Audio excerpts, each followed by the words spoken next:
They called her a mistake, a charity case, a quota fill at the academy.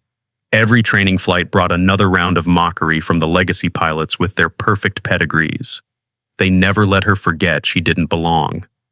What they didn't know was who she really was, or why she had been sent there. The day of the combat trials, they surrounded her aircraft mid-air, confident they would humiliate her one final time. They never saw it coming. The maneuvers, the precision, the absolute mastery as she turned their formation into simulated wreckage. When they landed, their laughter had turned to silence. Sometimes respect comes at Mach 2. From which city in the world are you watching this video today? If you enjoy stories of hidden excellence revealed, consider subscribing for new episodes every week. Dawn broke over Arcturus Naval Air Station, casting long shadows across the pristine runway.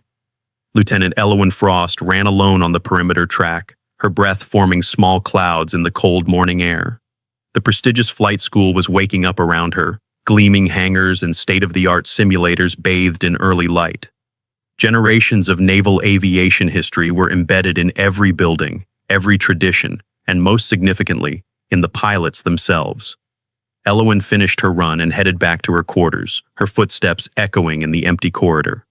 Unlike the other rooms filled with personal touches, hers remained stark and functional. Technical manuals were stacked neatly on her desk, and a single model aircraft, a vintage F-14 Tomcat, stood as the only decoration. Through the thin walls, she could hear the boisterous laughter of the other pilots, celebrating yesterday's simulator results. She checked her own scores on her tablet, exceptional reaction times, perfect energy management, textbook emergency procedures, yet somehow her name appeared at the bottom of the rankings. Again. She closed the screen without changing her expression. The mess hall hummed with conversation when she entered. As always, she found an empty table and sat alone with her tray. The noise dimmed slightly as she walked through, followed by whispers and subtle glances. She had grown accustomed to it. "Mind if I join you, Lieutenant?" Chief Warrant Officer Nash, a man in his 60s with a weathered face that had seen everything the sky could throw at a pilot, set his coffee mug down across from her. "Not at all, Chief," Elowyn replied, straightening slightly. Nash studied her for a moment. "You fly like someone who's seen more than simulators." Elowyn took a careful sip of her coffee. "Just trying to keep up, Chief." "Funny thing about keeping up," Nash said, leaning forward slightly. "Some folks are actually holding back." Before she could respond, a shadow fell across their table.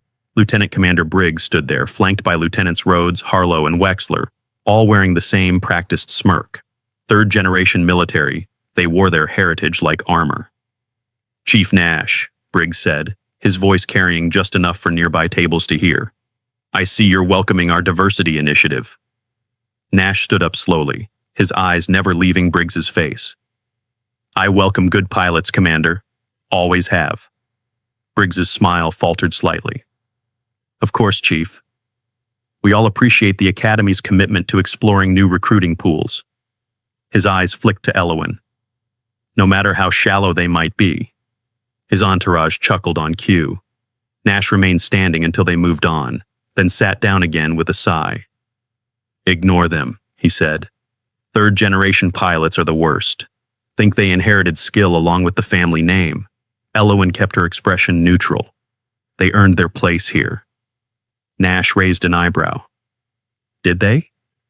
Or did Daddy's squadron commander make a call?" Before Elowyn could respond, the announcement system crackled. "All pilot trainees report to Briefing Room A for today's assignments." In the training room, Commander Okoye stood before a large screen displaying yesterday's simulator results. He scrolled through the data, highlighting various metrics while the pilots listened attentively. "Energy management during combat maneuvers was generally acceptable," Okoye said, although Lieutenant Harlow continues to bleed airspeed in his turns. He paused at Elowyn's scores. "Lieutenant Frost, your reaction times are adequate, but your adherence to standard protocols remains concerning." Lieutenant Rhodes raised his hand. "Sir, with respect, I noticed Frost's scores in the raw data. They appear significantly higher than reflected in the final rankings." Commander Okoye fixed Rhodes with a cold stare. "Thank you for your input, Lieutenant. Some pilots need more time to adapt to our methods. Technical proficiency is only one factor in these evaluations."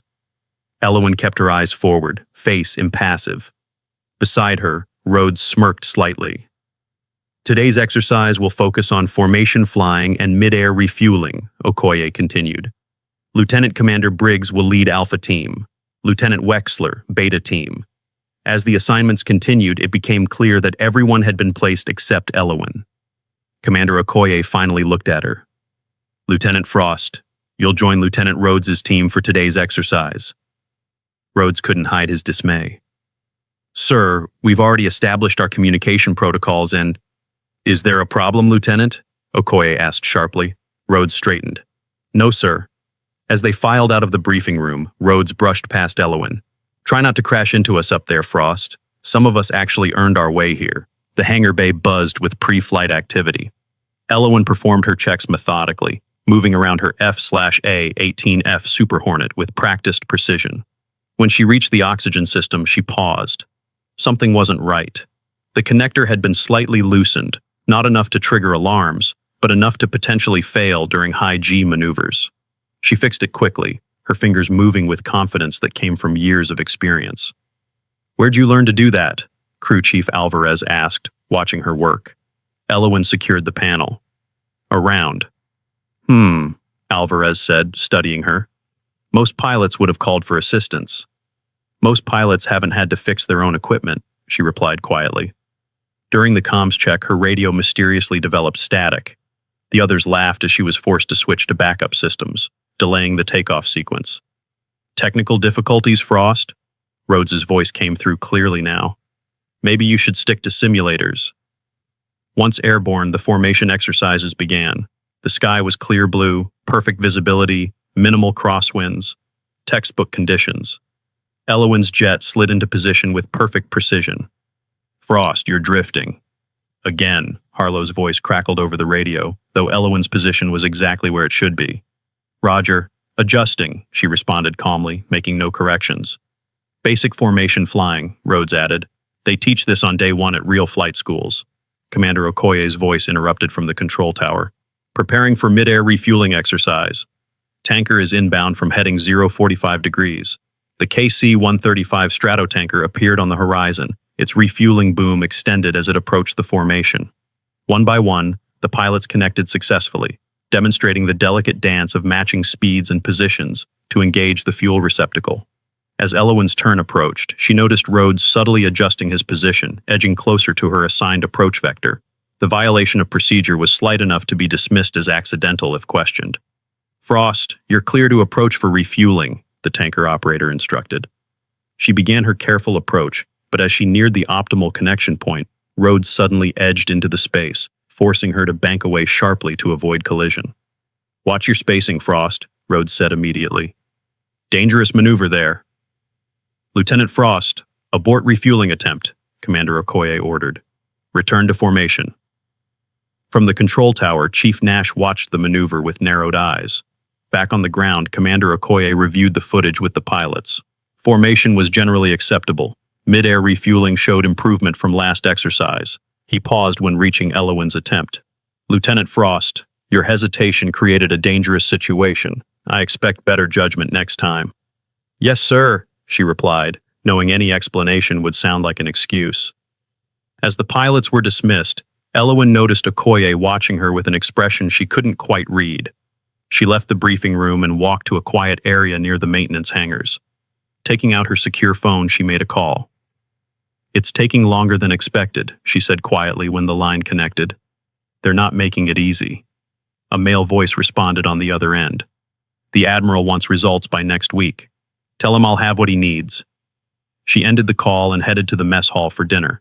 Like breakfast, she sat alone until Chief Nash appeared across from her. Interesting flying today, he commented. Thank you, sir. Wasn't a compliment, Nash replied. You held back. Question is why a pilot with your control would deliberately fly below their capability. Before she could respond, the mess hall speakers crackled. Attention all pilots, tomorrow's scheduled navigation exercise has been changed. All pilots will participate in combat trials. Team assignments remain the same. Briefing at 0700. Across the room, Briggs and his group exchanged glances of satisfaction. Briggs caught her eye and smiled coldly. Looks like we'll find out who really belongs here, he said loudly enough for his voice to carry. That night, alone in her quarters, Elowen opened a locked case from beneath her bed. Inside lay a worn flight journal filled with complex maneuvers and annotations. She traced a particularly difficult diagram labeled Bar Stop and Cross, Theoretical Maximum Performance Envelope. The journal's cover bore insignia that didn't match her current rank or assignment. She studied the maneuvers for an hour before carefully returning the journal to its hiding place. Tomorrow would be different. Tomorrow, perhaps, the sky would reveal what the ground had concealed. The sky was still dark when Elowen stepped onto the flight line, her silhouette barely visible against the pre-dawn haze. She stood alone, watching the airfield slowly materialize as night gave way to morning. The first hints of sunlight caught the edges of the distant hangars, glinting off polished aircraft waiting for the day's exercises. She closed her eyes and let her mind wander to different aircraft, different skies. Her hands moved subtly at her sides, fingers tracing invisible controls with the unconscious precision of someone who had spent thousands of hours in a cockpit. When she opened her eyes again, Chief Nash was watching her from a distance. He nodded once, then continued his morning inspection. The briefing room hummed with tension when she entered. The usual chatter died down as pilots turned to watch her take a seat in the back row.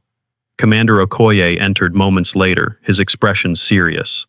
"Today's combat exercise will test everything you've learned about tactical flying," he announced, activating the large display screen behind him. "Full performance metrics will be recorded and analyzed. These results will factor significantly into your final evaluations." A three-dimensional map appeared, showing the designated combat airspace over the ocean. "You'll be operating with simulated weapon systems. Team Briggs versus Team Rhodes. Last plane flying wins." Briggs turned in his chair, making eye contact with Rhodes and offering a confident nod. Rhodes returned the gesture, then both glanced at Elowen with poorly concealed disdain. "Rules of engagement are standard," Okoye continued. "Minimum altitude 10,000 feet, maximum 30,000. Boundaries are marked on your tactical displays. Weather conditions are optimal, visibility unlimited. Any questions?" When no one spoke, he dismissed them to prepare for the exercise. As they filed out, Briggs spoke just loudly enough for Elowen to hear. "Try not to embarrass yourself completely, Frost. We'll try to make it quick and painless." The pre-flight preparations began with meticulous attention to detail. Briggs's team performed their checks with theatrical flourish, exchanging elaborate fist bumps and reciting personal rituals that had become their trademark. Rhodes, Harlow, and Wexler moved with similar confidence, their movements practiced and synchronized from months of working together. Elowen approached her aircraft alone. No rituals, no team support. Just methodical professionalism as she inspected every system herself. When she reached the weapons control systems, she paused, noticing settings that didn't match standard configuration. She reset them quietly, making no comment to the nearby ground crew. "Another irregularity?" Crew Chief Alvarez asked, appearing beside her. "Nothing significant," Elowen replied. "Just a calibration issue." Alvarez frowned. "That's the third calibration issue this week. Always on your aircraft, never on anyone else's." Elowen secured the panel. "I'm sure it's just coincidence." "I'm not," Alvarez said firmly. "I've checked this bird myself every night. Someone's messing with your systems after my inspections." "I appreciate your concern, Chief. I'll manage." The launch sequence began precisely on schedule. Briggs's jet roared down the runway first, climbing into the clear morning sky with textbook precision. The control tower acknowledged his perfect takeoff. One by one, the other pilots followed, each executing the standard departure procedure with professional competence. Elowen's aircraft was last to launch. When her turn came, she taxied into position and paused for 3 seconds, then applied power with careful modulation. Her Super Hornet accelerated down the runway and lifted off at precisely the optimal airspeed. Instead of the standard climb profile, however, she maintained a lower angle, building horizontal speed before beginning her ascent. In the control tower, Chief Nash watched with interest. "Well now, that's interesting," he commented to no one in particular. A young control officer glanced at him. "What is?" "She just saved about 3% fuel on takeoff compared to standard procedure." The officer frowned. "That's not in the manual." "No," Nash agreed. It's not. The aircraft established holding patterns at the designated coordinates while waiting for the exercise to begin. On the tactical frequency, Commander Okoye's voice was all business. Combat exercise begins in 30 seconds. Weapon systems are hot. Simulation mode. Good hunting. Briggs's voice cut in immediately after. Team Bravo, remember the plan. Formation hammer. Let's show them how it's done. Rhodes responded on their team frequency. Roger that. Frost, stay on my wing and try to keep up. Elowen acknowledged with a simple copy. When the exercise commenced, both teams accelerated toward the engagement zone. Briggs's team moved into a classic offensive spread, while Rhodes led his team into a looser defensive posture, clearly intending to let Briggs make the first move. Formation Bravo 6, Harlow called over their secure frequency. She'll never track all of us. The maneuver was well executed, with Rhodes, Harlow, and Wexler spreading out to surround Elowen from multiple angles, leaving her apparently exposed while they focused their attention on Briggs's approaching formation. Frost, maintain your position, Rhodes ordered. We'll handle the engagement. But as Briggs's team closed in, something unexpected happened. Instead of remaining in her vulnerable position, Elowen's aircraft suddenly moved with extraordinary precision. She executed a tight bank that no one anticipated, rolling her jet 90 degrees and pulling into a vertical climb that seemed to defy the aircraft's performance envelope. Is she running? Wexler's confused voice came over the radio. No, Rhodes started. She's...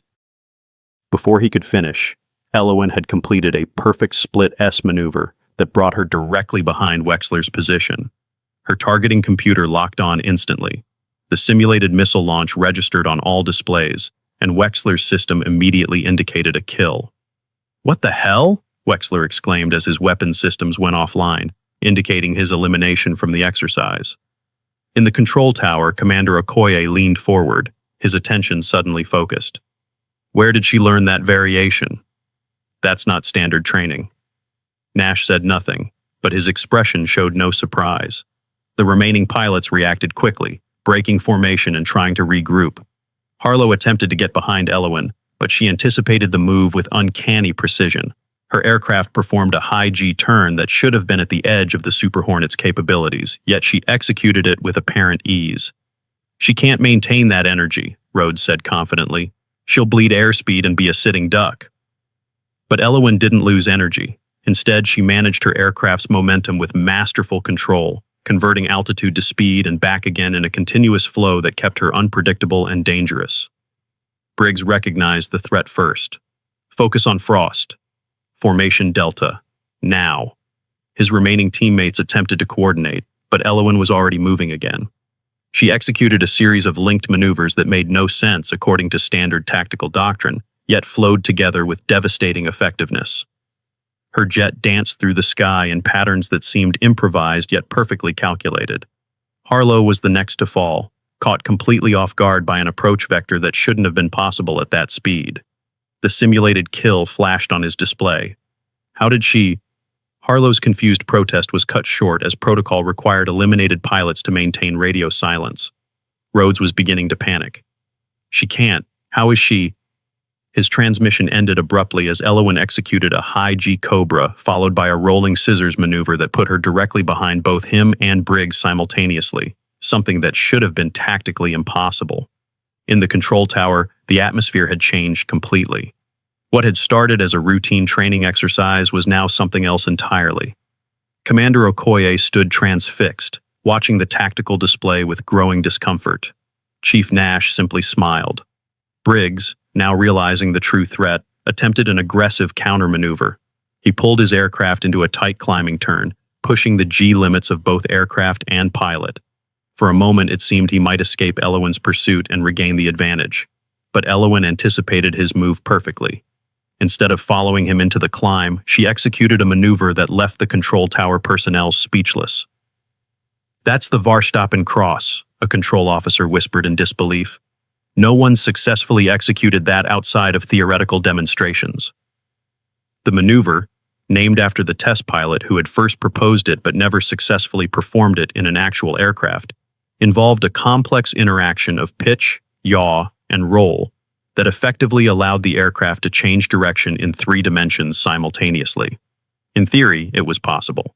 In practice, it required precision and aircraft control beyond what most pilots could achieve. Elowen made it look effortless. In seconds, both Rhodes and Briggs had simulated kill markers on their screens. The exercise was over. Complete silence filled the radio channels. "All aircraft, exercise complete," Commander Okoye finally announced, his voice carefully controlled. "Return to base in standard approach pattern." One by one, the jets returned to Arcturus.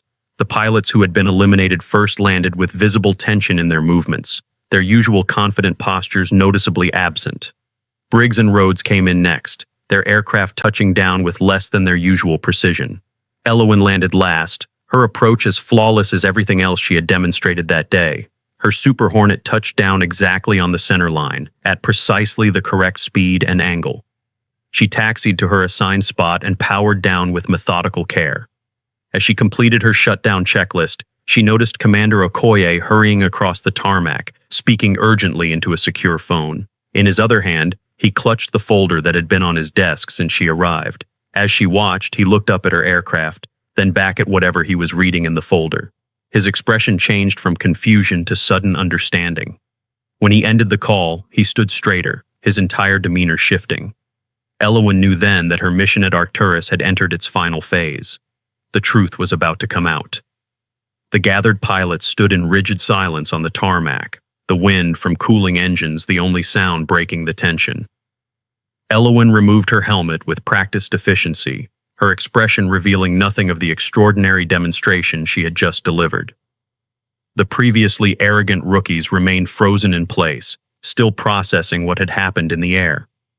Commander Okoye strode purposefully toward the group, the open folder in his hand catching the afternoon sunlight.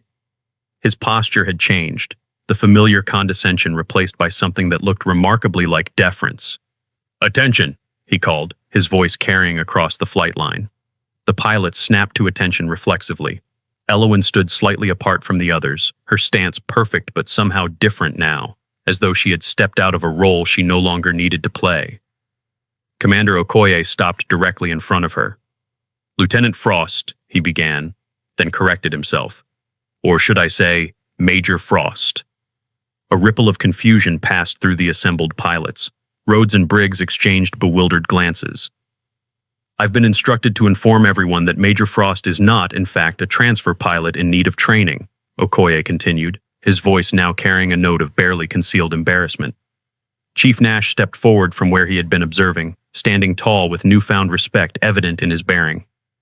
"Major Elowen Frost," Nash announced, his weathered voice carrying authority that Okoye suddenly lacked.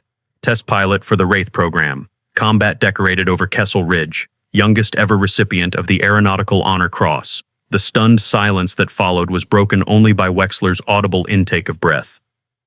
The Wraith program was legendary among naval aviators, a secretive test flight division that worked with experimental aircraft and advanced combat techniques. Its pilots were considered the best of the best, selected from the top performers across all services. Okoye cleared his throat. "Major Frost was sent here by Naval Aviation Intelligence to evaluate our training program after concerns about preferential treatment and declining standards." Elowen's past unfolded before them in brief, vivid fragments. Her time as a test pilot, pushing experimental aircraft beyond their supposed limits. Combat missions flown under circumstances so classified they existed only as rumors among most military personnel. A medal ceremony conducted behind closed doors, her extraordinary achievements celebrated only by those with the highest security clearances. And finally, a briefing room where Admiral Hayes had personally assigned her this mission, to evaluate what had happened to the once prestigious Arcturus program. "The next generation of naval aviation excellence depends on merit, not legacy," the Admiral had told her. "Find out what's happening at Arcturus, Major. We need to know if the program is still producing the best pilots, or just the best connected ones." In the present, Briggs and his group stood frozen as Elowen removed her flight suit patch to reveal her actual insignia, the distinctive emblem of the Wraith program clearly visible alongside her major's oak leaves. Nash turned to the stunned rookies, his expression hard. "You've been flying against the pilot who wrote half the manuals you failed to study." Briggs found his voice first. Sir, we weren't informed of Major Frost's true purpose here. That was rather the point of an evaluation, Lieutenant Commander, Okoye replied stiffly. To observe authentic behavior. Harlow looked physically ill. All those times we said, the things we did, are now part of my official report, Elowen stated calmly, speaking for the first time since landing.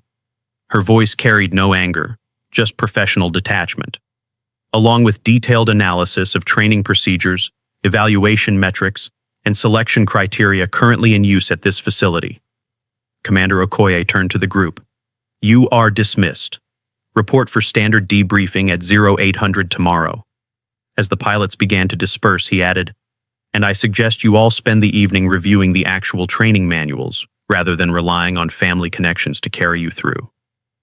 The pilots filed away, shoulders slumped, unable to meet Elowen's gaze. Only Rhodes glanced back, his expression a complex mixture of shame and something that might have been dawning respect. In the commander's office, Elowen sat across from Okoye and Admiral Reeves, who had arrived by helicopter minutes after the exercise concluded. The Admiral, a compact woman with sharp eyes and silver hair cut in a precise military style, reviewed the tablet containing Elowen's preliminary findings. Your assessment is quite comprehensive, Major, Admiral Reeves noted, scrolling through the document. And your recommendations? Elowen leaned forward slightly. The program requires significant restructuring, Admiral, beginning with the evaluation criteria. Currently, pilots with personal connections receive inflated scores regardless of actual performance. Meanwhile, candidates without those connections face artificially higher standards. She pulled up a series of performance charts on the display screen. Here are the actual simulator scores from the past 6 months, alongside the official rankings. The discrepancies are systematic and show clear bias. Admiral Reeves studied the data with a frown. And your performance today was designed to force the issue into the open? Yes, Admiral. I needed to create a situation where the difference between actual skill and perceived status was undeniable. The Admiral nodded slowly. Your findings are concerning, Major, but not surprising. The program is still producing good pilots, Elowen acknowledged, but it's missing great ones. Talent that doesn't come with the right name or background is being systematically excluded or discouraged. Commander Okoye, the Admiral turned to the now uncomfortable officer. What's your response to these findings? Okoye straightened in his chair. Admiral, I was following established protocols that predate my command. I was told these evaluation systems had been validated over decades of successful training. They were validated in a different era, Elowen interjected, when naval aviation faced different challenges and required different skills. Today's combat environments demand innovation and adaptability, not just adherence to tradition. Admiral Reeves set down the tablet with finality. Implement whatever changes you need, Major. Arcturus will return to what matters. Excellence in the air, regardless of who's in the cockpit. She turned to Okoye. And Commander, consider your own position under review. Later that evening, Elowen packed her few belongings in her quarters. The model Tomcat was carefully wrapped and placed in her duffel bag alongside her actual service records. The door remained open, and she was not surprised when a shadow fell across the floor. She turned to find Rhodes standing in the doorway, his usual confidence absent. Major, he acknowledged, the title still sounding strange to both of them. Permission to speak? Elowen nodded once. Why didn't you just put us in our place from day one? Rhodes asked, genuinely perplexed. You could have demonstrated your skills at any time, shown us who you really were. Because real pilots earn respect through consistency, not single demonstrations, Elowen replied calmly. Something this program forgot to teach you. Rhodes shifted uncomfortably. So, everything was a test? Even when we... He couldn't finish the sentence, the memory of their behavior too fresh and now painfully embarrassing. Especially then, Elowen confirmed. Character reveals itself when people think no one important is watching. I don't know what to say. You don't need to say anything, Lieutenant. Just do better. The next group of pilots coming through might include someone with extraordinary talent, but the wrong background or name. What will you do then? Rhodes considered this. I understand, Major. Thank you for the lesson. It wasn't personal, Rhodes. This was about making sure the best pilots make it into the cockpit, regardless of who they are or where they came from. Morning sunlight bathed the airfield as Elowen walked across the base one last time. Already, changes were visible. New testing protocols were being implemented at the simulators, with Chief Nash overseeing a more diverse group of candidates through pre-flight checks. The atmosphere felt different, lighter somehow, as though a stifling layer of tradition had been peeled away. Briggs approached as she neared the main gate, his stride hesitant, so unlike his usual swagger. "Major Frost," he began formally, "I want to apologize." Elowen studied him for a moment. "Don't apologize to me, Commander. Just be better for them." She nodded toward a group of new pilots receiving orientation nearby. Briggs followed her gaze, noticing for the first time how many of them came from backgrounds unlike his own. "I will, Major. I promise." As she signed out at the security checkpoint, her car already waiting to take her to her next assignment, a new group of cadets walked past on their orientation tour. They were visibly more diverse than any class Arcturus had seen in decades, their faces bright with possibility and determination. Chief Nash was leading them, explaining the facility's history. When he spotted Elowen, he paused the tour. "Attention," he called to the group. "This is Major Elowen Frost of the Wraith program. Remember her name." The cadets straightened, eyes wide with recognition of the legendary division. One young woman at the front, clearly from a non-military background based on her still awkward salute, watched Elowen with particular intensity. Nash continued, his voice carrying pride now.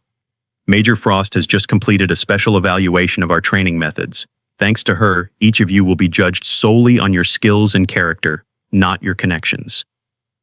As her car pulled away, Elowen caught one last glimpse of the young cadet in her rearview mirror. The woman stood apart from the others, watching Elowen's departure with an expression of profound determination. Nash's voice drifted through the open window. "Remember her name? Major Elowen Frost. She just changed everything for pilots like you." The gates of Arcturus Naval Air Station receded in the distance as Elowen drove toward her next assignment. The sky above was clear blue, perfect flying conditions. For a moment, she allowed herself to think of all the talented pilots who might now get their chance, all the extraordinary aviators who would no longer be held back by the accidents of their birth or background. Sometimes the sky is the only place where the truth can't hide. Up there, it doesn't matter who your family is or what connections you have. The air knows who really belongs. And now, perhaps Arcturus would know too.